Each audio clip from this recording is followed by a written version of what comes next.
In that era when I grew up, some 50, 60 years ago, everybody was cars. The cars were the part of the family. It was the biggest car, the biggest fins you could have in the driveway, and the biggest car you could have in the driveway, and convertibles, and that was an era that was just, the cars were just fabulous back then. And I grew up in that, and I watched that, but mine was more speed. I wanted to go faster, as fast as you possibly could. As a kid, I always would take things apart and see how they worked and put them back together. And it was just a lot of fun working on cars and see how fast you could make them go. Well, I've always raced something all my life. You know, I can't get enough horsepower. So I used to race motorcycles when I was a teenager, and I've been riding for 50 years.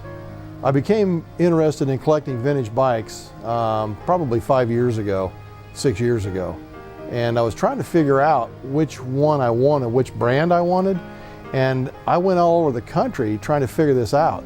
And it sounds easy that you're just going to start collecting bikes. So I looked at Ariel Square 4s, I looked at British bikes, I looked at Triumphs and BSAs and Nortons, and finally I came down to Indians, and they just looked, they were the best designed bikes that they just did so much for me. I really liked the Indian motorcycles, and so I stuck with the Indians. The first Indian was a 1938 four-cylinder, and that was the first Indian that I bought, and I studied it for about 2 years before I bought anything. I went to the auctions and tried to buy a basket case, and then I wound up buying one that was complete, and it was a 1938 four-cylinder. It's so fun to ride because everything is backwards on it. It has a left-hand throttle, a left foot clutch, and a right-hand shift, which is completely backwards to anything that you would get on today, a modern day bike, and ride it. So you've got to bring your A game to ride it.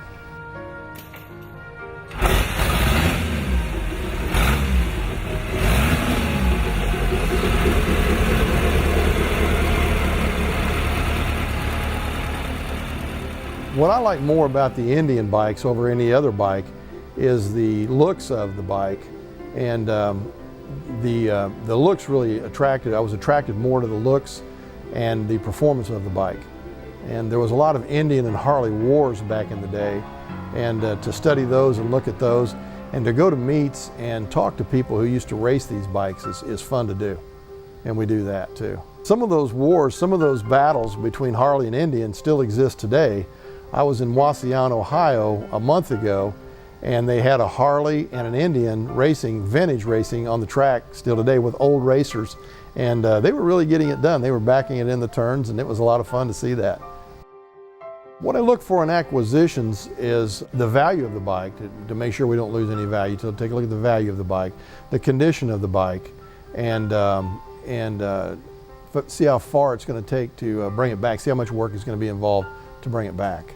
On a typical acquisition, what we'll do is buy them anywhere from completed bikes to baskets. I mean, we'll buy one that's a complete basket, it's completely torn and completely apart, and put it back together.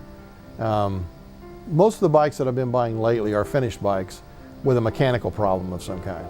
To start a collection or to start into the business of collecting these older bikes, the mechanical aptitude is not very much. You have to know how to work on a car from the 50s and 60s and 70s, and if you can do that, you can work on a motorcycle, any motorcycle, because they're pretty much the same.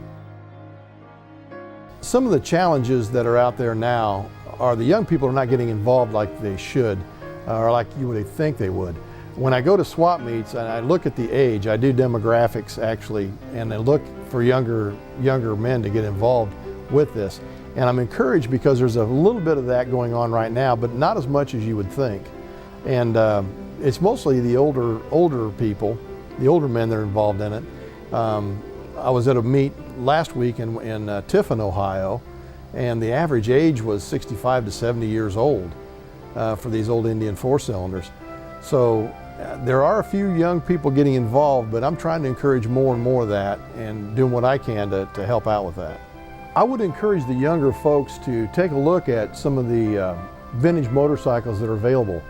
You can get into these vintage motorcycles for not a lot of money and put them together. You can start with a lesser motorcycle, a Triumph or a BSA, and put that bike together And there's a lot of people out there that will give you help and help younger folks that want to do this. There's a whole lot of people that will help you and guide and direct you for this. I've been riding motorcycles on the road for over 50 years. Riding a motorcycle is a sense of freedom, and it's just you and the motorcycle. And I usually wear headgear with Bluetooth technology so I can listen to rock and roll. And so it's me and the motorcycle and the rock and roll, and that's all there is. We do a lot of that sport riding down in the mountains of Smoky Mountains. And it's an adrenaline rush to get a bike and going through the turns and things like this and the speeds. And as I get older, I know not to outride my skill sets. And so I've been slowing down lately. I have one motorcycle that will go 200 miles per hour. But I'm 64 years old nearly. And I've had the motorcycle to 160 miles an hour. I didn't run out of motorcycle, I ran out of Don.